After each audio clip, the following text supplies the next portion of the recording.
முருகரே உங்கள் கனவுல வந்து ஒரு விஷயம் சொன்னதா சொன்னீங்க. அது என்ன விஷயம்? அது எப்படி நடந்தது? வெற்றிவேல் முருகனுக்கு அரோகரா, எல்லாம் புகழும் முருகனுக்கே.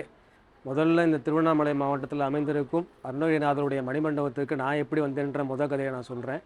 போன வருடம் ஜூலை மாதம் 2025 நான் வந்து தடவை வந்து சாமியோட குரு பூஜையில் நான் கலந்துக்கிட்டேன். அதுக்கு முன்னாடிலேருந்து நான் எந்த அருணகிரிநாதர் கோயிலுக்கும் நான் போனது கிடையாது. இது முதல் பதிவை நான் உங்கள்கிட்ட முன்னாடி நான் பதிவு செஞ்சுக்கிறேன். நான் இன்னொரு விஷயம் என்ன சொல்லணும் அப்படின்னா, போன தடவை வந்து வருஷமே வந்து சுவாமி வந்து அவருக்கான பணியை வந்து என் மூலமாக வந்து செஞ்சுக்கிட்டார். இங்கே வந்து லட்ச மக்கள்கள் தெய்வ மக்கள்கள் இருக்கும் பொழுது நான் வந்து ஒரு அடியன், ஒரு சாதாரண அடியன். நான் வந்து இங்கே இவருக்கு திருப்பணி செய்யணுன்ற ஒரு மிகப்பெரிய பேற்றையும் மிகப்பெரிய பிச்சையும் முருகனிட்ட பிச்சையாக எடுத்து நான் இந்த கோயிலுக்கு நான் வந்து சேர்ந்தேன்னா. ஸோ போன வருஷம் வந்தப்போ வந்து சுவாமி கையில் வேல் மட்டும்தான் இருந்தது, சேவரக்கூடிய எதுவுமே இல்லை. ஸோ அது வந்து இல்லையே அப்படின்றது வந்து நான் போகிறப்ப என்னோடய மனசில் பட்ட ஒரு விஷயம். அந்த விஷயத்தை வந்து முருகப்பெருமான் இந்த வருஷம் ஆணி மூல குரு பூஜைக்கு வந்து என்னோட திருக்கையால் என்கிட்டயே வந்து இது மாதிரி வந்து அருணகிரிநாதருக்கு வந்து நீ உன் கையால் போய் நீ என்னை சேவரக்கூடிய கொடு அப்படின்னு சொல்லி வந்து சுவாமி வந்து நான் பூஜையில் உட்காந்துக்கும் போது வந்த அசரீரி, எனக்கு வந்து அசரீரி வந்து முருகப்பெருமான் கொடுத்த அசரீரி என்னுடைய அருணகிரிநாதனுக்கு சேவரக்கூடிய இல்லாமல் இருக்க பட்சத்தில் நம்ம வந்து அங்கே சேவரக்கூடிய வச்சே ஆகணும். அதனால் வந்து அதை நீ வந்து உன்னோட கையால் போய் கொடு அப்படின்னு சொல்லி சுவாமி எனக்கு இட்ட பிச்சை. அதே மாதிரி வந்து இங்கே உள்ள ட்ரஸ்டிங் எல்லாத்துக்கும் வந்து நான் ரொம்ப நன்றி சொல்லிக்கிறேன். ஏன்னா நான் வந்து ஃபோன் பண்ணி சாமிகிட்டேருந்து உத்தரவு வந்த உடனே நான் சாமிக்கு ஃபோன் பண்ணி கேட்டேன். நான் இந்த மாதிரி அவர் அருண் ஐயாட்ட கூப்பிட்டு கேட்டேன், இந்த மாதிரி வந்து சாமி உத்தரவு கொடுத்துருக்கிறார், இந்த மாதிரி வந்து அங்கே கொடுக்கலாமா அப்படின்னு. அவருடைய பெரிய மனசு சொன்ன உடனே வந்து நீங்கள் தாராளமாக வந்து கொடுங்க அப்படின்னு சொல்லியிருக்காரு. இன்றைக்கி அவரோட குரு பூஜை நன்னாளில் இன்றைக்கி அவருக்கு வந்து இன்றைக்கி அந்த சேவற்குடியானது சாத்தப்பட்டிருக்கிறது. இது போக வந்து நிறைய அற்புதங்கள் அதிசயங்கள் முருகப்பெருமான் என் வாழ்வில் நிகழ்த்திருக்கிறார். இன்றைக்கி நான் வாழக்கூடிய இப்பேற்பட்ட ஒரு வாழ்க்கையை வந்து முருகனிட்ட மிகப்பெரிய பிச்சையாகத்தான் நான் பார்க்கிறேன். என் காலம் முழுதும் சரி, என் மூச்சு முழுதும் சரி, என் பேச்சு முழுதும் சரி, முருகன் மட்டுமே, அருணகிரிநாதன் மட்டுமே. எல்லா புகழும் முருகனுக்கே. முருகா சரணம்.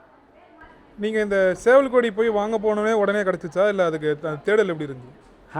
அதோட தேடல் வந்து மிகப்பெரிய தேடலுங்க. அதாவது நான் வந்து சனிக்கிழமை அன்னைக்கு வந்து நான் கிளம்பி திருவண்ணாமலை வரணும். வெள்ளிக்கிழமை அன்னைக்கு சாயந்தரம் தான் எனக்கு போகக்கூடிய டைமே எனக்கு சாமி உருவாக்கி கொடுத்தார்.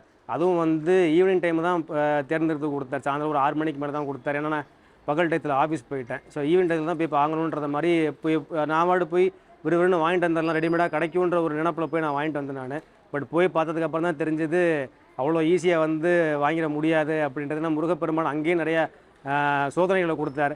வாங்கிட்டு போக முடியுமா அப்படின்ற அளவுக்குலாம் ஒரு சோதனை கொடுத்தார் எனக்கு. முதல்ல போய் ஒரு கடை ஏறி போய் பார்த்தப்ப வந்து சுவாமி சொன்ன சைஸுக்கு வந்து எங்கேயுமே வந்து கிடைக்கல. அதாவது வந்து சுவாமிக்குள்ள சைஸ் பார்த்தீங்க அப்படின்னா 3லேருந்து 3 அடி சொன்னாங்க. சேவற்குடி இருந்தால் தான் வந்து கரெக்டாக பீடத்துலேருந்து மேலே வைக்க முடியும் அப்படின்னு சொல்லி இங்கே இருக்கிற ஐயர் சொன்னார். சரின்னு சொல்லிட்டு போய் பார்த்தோம்னா அங்கே 2 அடி 2.25 அடி வரைக்கும் தான் வந்து அந்த கடையில் வந்து சேவற்குடி இருந்ததே தவிர அதுக்கு சின்னமாக இருக்குது, அதுக்கு மேற்பட்ட சைஸ் இல்லைன்னு சொல்லிட்டாங்க. வேணும்னா நீங்கள் ஆர்டர் கொடுங்க, 1 வாரம் ஆகும், 10 நாள் ஆகுன்ற மாதிரி சொன்னாங்க. சரின்னு சொல்லிட்டு நான் அங்கே இருக்கிற பஜார் ஃபுல்லாக சுற்றி போய் தெரிஞ்சு பார்த்துமே எங்கேயுமே கிடைக்கல. சரி, திருப்பி வந்து சுவாமி சொல்லிட்டார் வாங்கியே கொடுத்தாகணுன்ற ஒரு பட்சத்தில் அந்த 2.25 அடி இருக்கக்கூடிய அந்த சேவற்குடியை வாங்கிடலாம் அப்படின்னு சொல்லிட்டு நான் திருப்பி அதே கடைக்குள்ளே நான் வரேன். எனக்கு எடுத்து காமிச்சவர் போயிட்டார். இன்னொருத்தர் வந்தார், வந்து அந்த இடத்துல நின்றுட்டுருக்கிறார். என் கண்ணில் கரெக்டாக 3 அடி உள்ள அதே சேவற்குடி எனக்கு படுது. நாங்கள் நின்று பார்த்த 1/2 மணி நேரத்துக்கு முன்னாடி பார்த்த அதே இடத்துல ஒரு 3 அடி சேவற்குடி எப்படி வந்ததுன்னு நீங்கள் யாருக்குமே தெரியாது. இது மிகப்பெரிய அதிசயம், மிகப்பெரிய அற்புதம். முருகன் இன்னைக்கு அந்த இடத்துல காட்டினார், நான் இருக்கேன், எதுக்கு நீ பயப்படுறன்றதை காட்டின ஒரே விஷயம். முருகப்பெருமான் கண்கூட வந்த இடம் அந்த இடம் சேவற்குடியை காமிச்ச இடம் அவருக்கு. அதே போல் வந்து அந்த சேவற்குடியை எடுத்து நாங்கள் யாரும் அளக்க கிடையாது. சைஸ் இதோட கொஞ்சம் பெருசாக இருக்கே சாமி, நீங்கள் அளந்து காமின்னு சொன்னப்போ சரிசமமாக பார்க்கும்பொழுது 3 அடி சரியாக இருந்தது. அப்போ தான் என் மனசும் சரி, நானும் சரி, என் கண்ணு சரி அப்படியே கலங்கி இப்போ நின்று நான் சுவாமி சொன்னால் செஞ்சுடுவார், சுவாமிக்கு வேணுன்றதை சுவாமியை எடுத்துக்குவார்ன்றதுக்கு இது ஒரு சத்திய உண்மை. இது மேலும் மேலும் சேரும் துணை. முருகாசரணம். இன்றைக்கி நிறைய பேர் முருகர் கோயிலுக்கு போகிறாங்க, முருகரை வணங்குறாங்க. முருகரை வணங்குறதுக்கு பல பக்தர்கள் காரணம் செல்வம் பெருகணும், மன நிம்மதி வரணும். அருணகிரிநாதரும் முருகனும் எங்கே வந்து வேறுபட்டு நிற்கிறாங்க, இல்லை அருணகிரிநாதர் ஏன் வந்து நம்ம வணங்கணும்? அருணகிரிநாதரும் முருகனும் வேற கிடையாது. முருகனுக்கு ஒரு பிள்ளை இருக்குமே எனில் அது அருணகிரிநாதர் மட்டுமே தான், வேறு யாராகவும் இருக்க முடியாது. ஏன்னா அருணகிரிநாதருடைய முற்போக்கு வாழ்க்கை வந்து எப்படி இருந்தாலும் முருகப்பெருமான் திருவருளால் அவரோட பிற்போக்கு வாழ்க்கை வந்து முருகனையே சார்ந்து, முருகனையே நினைத்து, முருகனுக்காகவே எல்லாம் உருகி நெருகி அவர் அடியே அவர் சேர்ந்தார்.